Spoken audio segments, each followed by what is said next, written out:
राज ठाकरे ने 4 मई तक मस्जिदों से लाउड स्पीकर हटाने का अल्टीमेटम दिया था। उन्होंने कहा था कि मनसे के सभी कार्यकर्ता उन सभी स्थानों पर हनुमान चालीसा पठन करेंगे जहां लाउड स्पीकर से अजान की जाती है। इसी ज्वलंत विषय पर आज हम चर्चा करने वाले हैं समाजवादी पार्टी के महाराष्ट्र महासचिव एजाज खान से। सर, 4 मई तक अल्टीमेट दिया गया था राज ठाकरे ने उद्धव सरकार को, इसके बारे में क्या जानकारी दोगे? मैं सबसे पहले आप सबको ईद की बधाई देते हुए ये बताना चाहता हूँ कि ईद जैसी मौके पर हम लोग अमन अमान, शांति, सुकून, प्यार, मोहब्बत और भाईचारे के साथ रहना चाहते हैं। 1 मई को महाराष्ट्र नवनिर्माण सेना के संस्थापक अध्यक्ष श्री राज ठाकरे साहब ने औरंगाबाद के अंदर एक सभा की और वहाँ से जो जहर फैलाया, जो घिनौनी भाषण उन्होंने की, जो नफरत फैलाने का जहर उगला 2 धर्मों के बीच में, 2 समाज के बीच में, और 4 मई को तक उन्होंने अल्टीमेटम दिया कि मस्जिदों से भोंगे उतारे जाए, तो हम समाजवादी पार्टी की जानिब से मैं एजाज खान, महासचिव समाजवादी पार्टी महाराष्ट्र प्रदेश, हमने उनको चेतावनी दी, अगर उनकी औकात है, हैसियत है और ताकत है तो मस्जिदों पे से भोंगे उतार के दिखाएं और अपनी औकात और हैसियत में रहते हुए महाराष्ट्र की शांति को, भाईचारे को भंग करने की कोशिश ना करें।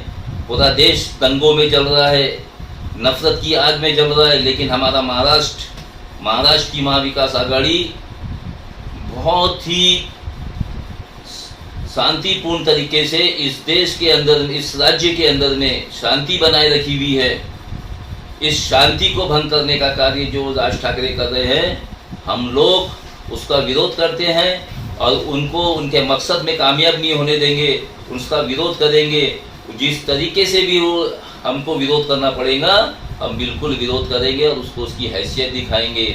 राज ठाकरे साहब को मेरी सलाह है, एक बार मैं उनको अच्छी तरीके से एक नसीहत देना चाहता हूँ कि आपके पैदाइशी तौर से क्या आप जहर उगलने का काम ही करते हुए आए हैं? आपने कभी मोहब्बत की और प्यार की भाषा नहीं बोली, कभी आप बिहार के नाम पे राजनीति करते हैं, कभी आप उत्तर भारतीयों के विरुद्ध में बोलते हैं, उनको सताते हैं, उन पे हमले करवाते हैं, और कुछ दिनों से आप तो बिल्कुल मुर्दा हो चुके थे, ख़त्म हो गए थे सियासत के दामन से। लेकिन अचानक आप में आपकी मुर्दा जान में जान कहाँ से आई, इसके पीछे कौन है, इसका भी पता लगाना है। मैं दावे के साथ कहता हूँ कि इसके पीछे आरएसएस और भाजपा है, जिसने इस मुर्दे को जिंदा किया दोबारा और उसको भोंगे मस्जिदों पे लगे लाउड स्पीकर हटाने के लिए राजनीति करने की सलाह दी। आज ये राज ठाकरे उनके इशारे पे कठपुतली बन के, उनका मोहरा बन के महाराष्ट्र की शांति और सुकून, भाईचारे को ख़त्म करना चाहता है, इस राज्य को नफरत की आग में जलाना चाहता है। ऐसे व्यक्ति के विरोध में कड़ी से कड़ी और सख्त कार्रवाई करना चाहिए। महाराष्ट्र सरकार को अधिकार है कानून बनाने का। ऐसा एक कानून तैयार करो कि इसके जैसे जो भी व्यक्ति हो राजनीतिक तरीके से 2 धर्मों के बीच में जहर उगलते हैं, नफरत फैलाते हैं, 2 दंगे करवाना चाहते हैं 2 धर्म समाज के बीच में, ऐसे व्यक्तियों को फांसी की सजा का तत्वाधान पैदा किया जाए और उन्हें फांसी दी जाए, उनके खिलाफ कड़ी से कड़ी कार्रवाई की जाए। आरएसएस, भाजपा पूरे देश के अंदर में आग लगाई हुई है। भाजपा जो है ये भारत जलाओ पार्टी है, ये भारत को पूरी तरीके से जलाना चाहती है। कभी हिजाब के मुद्दे पे कर्नाटक को आग में झोंका, गुजरात को क्या गीता के पाठ के नाम से आग में झोंक रहे हैं, बुलडोजर के नाम से आग में झोंक रहे हैं, अब महाराष्ट्र की शांति और सुकून को, भाईचारे को खत्म करने के लिए मस्जिदों से आज भोंगों के नाम पे राजनीति करवा के दो धर्मों को लड़ाने की साजिश कर रहे हैं। तो भाजपा और इनके एजेंडे में, आरएसएस के एजेंडे में ना आए। मैं समाज को भी विनती करता हूँ, दरखास्त करता हूँ कि हम ऐसे जो विकास के विरोधी हैं, जो बेरोजगारों के विरोधी हैं, जो भ्रष्टाचार को बढ़ावा देना चाहते हैं, ऐसे लोगों के बहकावे में ना आए, बल्कि ऐसे जो मस्जिदों से भोंगे हटाने की बात करें, इनका विरोध करें और उनको उनकी औकात दिखाएं, उनकी हैसियत दिखाने का काम करें। बहुत हो गया। हमारे राज्य की जनता आपस में मिलजुल के रहना चाहती है, भाईचारे से रहना चाहती है, इस राज्य को विकास की राह पे लेके जाना चाहती है। अरे नौजवानों का मुद्दा है, रोजगार का मुद्दा है। आज नौजवान रोजगार के लिए भटक रहा है, विकास से वंचित है। उन लोगों को रोजगार दिलाने की बात करो, उनके रोजगार के आयाम पैदा करो और उनको एक अच्छा रास्ता दिखाओ ताकि वो अपराधी के रास्ते पे ना जा सके। मैं राज ठाकरे साहब आपको चेतावनी दे रहा हूं कि अगर आप अपनी आदत से बाज नहीं आए तो हम आपको बहुत जल्द आपकी औकात दिखाएंगे और आपके ईंट का जवाब हम पत्थर से देंगे। हम आपका विरोध करेंगे और आपका मुंह भी काला करेंगे। यही मैं एजाज खान आज राज ठाकरे को चेतावनी देता है कि अपनी हैसियत में रह के इस राज्य का माहौल बिगाड़ने की कोशिश ना करें और हमारी भाईचारे को खत्म करने की कोशिश ना करें। जैसे कि आज 250 मनसे कार्यकर्ताओं को हिरासत में पुलिस वालों ने लिया है और जब तक हजम होती है तब हम हनुमान चालीसा पढ़ने के लिए वहां जाएंगे। इसके बारे में क्या जानते हैं? देखिए, ये एक मानसिक बीमार व्यक्ति की बात कर रहे हैं आप। राज ठाकरे पैदाइशी तौर से मानसिक बीमार व्यक्ति है। इसने राज्य के विकास, नौजवानों के रोजगार की कभी बात नहीं की। ये सिर्फ हमेशा से नफरत की राजनीति करना जानता है, कभी यूपी वालों के नाम से, कभी बिहारियों के नाम से। इसका मकसद है सिर्फ राज्य के अंदर में अफरा तफरी, अराजकता फैलाना और वही मुद्दे को लेके आज वो दो धर्मों को लड़ाने की कोशिश कर रहा है। हमारी प्रशासन, पुलिस प्रशासन से, सरकार से मांग है कि जो भी मानसिक कार्यकर्ता, नेता, पदाधिकारी अगर शहर का, गांव का, राज्य का माहौल बिगाड़ने का काम करता है तो उसके खिलाफ कड़ी से कड़ी और कट्टर कार्रवाई करके उसको जेल में बंद किया जाए। इन्हें जमानत तक ही नहीं दी जाए, क्योंकि ये देश के, राज्य के हानि कर रहे हैं, ये नुकसान करने का काम कर रहे हैं। और रही बात हनुमान चालीसवा पढ़ने की, ये एक धार्मिक ग्रंथ है। हनुमान चालीसवा एक धार्मिक ग्रंथ है। इसको हनुमान चालीसवा पढ़वाने के लिए इसका कार्यक्रम आयोजन करो, एक अच्छे जगह पे उसको चालीसवा पढ़ाने की कोशिश करो। हम एजाज खान, मैं खुद एजाज खान हनुमान चालीसवा पढ़वाने का स्वागत करता हूं, लेकिन ये जबरदस्ती किसी के धार्मिक स्थल के पास जाके पढ़वाना या किसी मस्जिद के सामने जाके हनुमान चालीसा पढ़ना, ये साबित करता है कि आप देश के अंदर में और राज्य के अंदर में, विशेषकर महाराष्ट्र के अंदर में दंगे करवाना चाहते हैं। मुस्लिम नौजवानों को, मुस्लिम समुदाय को उकसाना चाहते हैं कि ताकि वो इनके खिलाफ कुछ ना कुछ टिप्पणी करे या कुछ ना कुछ हरकत करे और इससे पूरे महाराष्ट्र के अंदर में, पूरे राज्य के अंदर में दंगे भड़क जाए। इससे फायदा सिर्फ और सिर्फ होगा भाजपा को, आरएसएस को। राज ठाकरे, तुमको फायदा होने वाला नहीं है, तुम्हारा नुकसान ही होने वाला इससे, क्योंकि तुम ईडी के, भाजपा और आरएसएस ने तुमको ईडी और सीबीआई की कार्रवाई करने की धमकी दी है। अगर वो कार्रवाई से बचना चाहते हो तो तुम हमारे एजेंडे पे काम करो। मस्जिदों से भोंगे हटवाने के लिए तुम देश राज्य भर में आंदोलन करो, पूरे महाराष्ट्र को आग दंगे की आग में झोंक दो, तो आप दो धर्मों के बीच दंगा करवाने का षड्यंत्र कर रहे हैं। और उन्होंने जब ये घोषणा कर दी है कि हम मस्जिदों के सामने में जाके हनुमान चालीसा पढ़ेंगे, तो ये एक गुनाह है। इस गुने के तहत जो भी इसकी आईपीसी धारा बनती है, महाराष्ट्र सरकार ने, पुलिस ने, प्रशासन ने उनके ऊपर में गुना दर्ज करना चाहिए। ये दंगे भड़काने का एक सुनियोजित तरीके से, एक किसी के इशारे पे पूरे महाराष्ट्र को आग के हवाले करना चाहते हैं।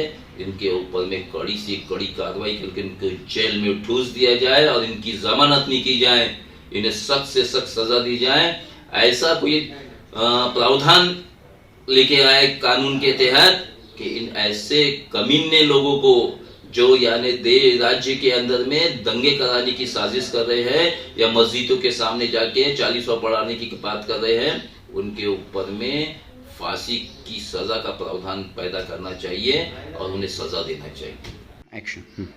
जैसे कि कुछ दिन पहले विरोधी पक्ष नेते देवेंद्र फडणवीस, इनकी मुलाकात राज ठाकरे से हुई थी, क्या इनकी चर्चा होने के बाद ही ये मुद्दा उठा है?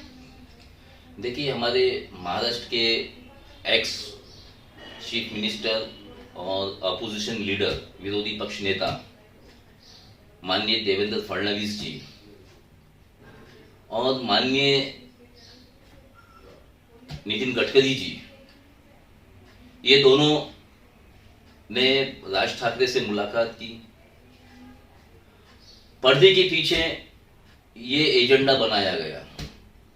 मैं दावे के साथ कह रहा हूं, जिस वक्त नितिन गडकरी जी ने राज ठाकरे साहब से मुलाकात की, उसी दिन मैंने अपने सहयोगियों के साथ, साथियों के साथ ये बात रखी कि ये महाराष्ट्र के अंदर में कोई नया षड्यंत्र पैदा किया जा रहा है, कोई नया मुद्दा लाया जा रहा है ताकि हिंदू मुस्लिम दंगे कराए जाए और महाराष्ट्र में चल रही महाविकास आघाड़ी की सरकार को स्थिर किया जाए, यहाँ पे राष्ट्रपति शासन लग जाए ताकि दोबारा भाजपा को महाराष्ट्र में सरकार बनाने का मौका मिले।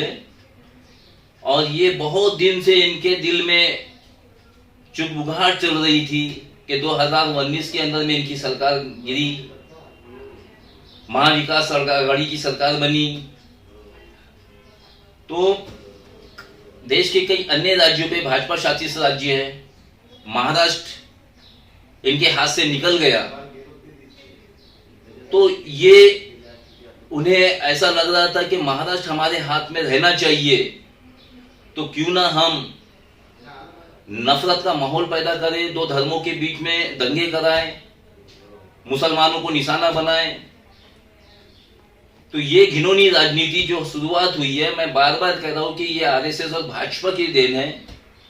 इसमें देवेंद्र फडणवीस और राज ठाकरे को इन्होंने शामिल किए, क्योंकि कर्नाटक में भाजपा शासित राज्य है कर्नाटक, वहां भाजपा की सरकार है, हिजाब का मुद्दा वहां से उठा। गुजरात में भाजपा की सरकार है, वहां पे स्कूली किताबों में, पाठ्यक्रमों में गीता का पाठ पढ़ाने का मुद्दा उठा, ये भी वहां उन्हीं का मुद्दा है। आरएसएस बीजेपी यूपी के अंदर में जिस तरीके से दंगे करवा रही है, ये भी उन्हीं का मुद्दा है, बुलडोजर चलाने का। और अभी 3 दिन पहले अयोध्या एक हमारे देश के भगवान राम की जन्मभूमि है, वहां पे बाबरी मस्जिद भी है थी, वो शहीद हो गई। लेकिन वहां का जो भाईचारा बना हुआ है, जो प्यार मोहब्बत वहां बनी हुई है, वो भाईचारे को, प्यार मोहब्बत को भंग करने के लिए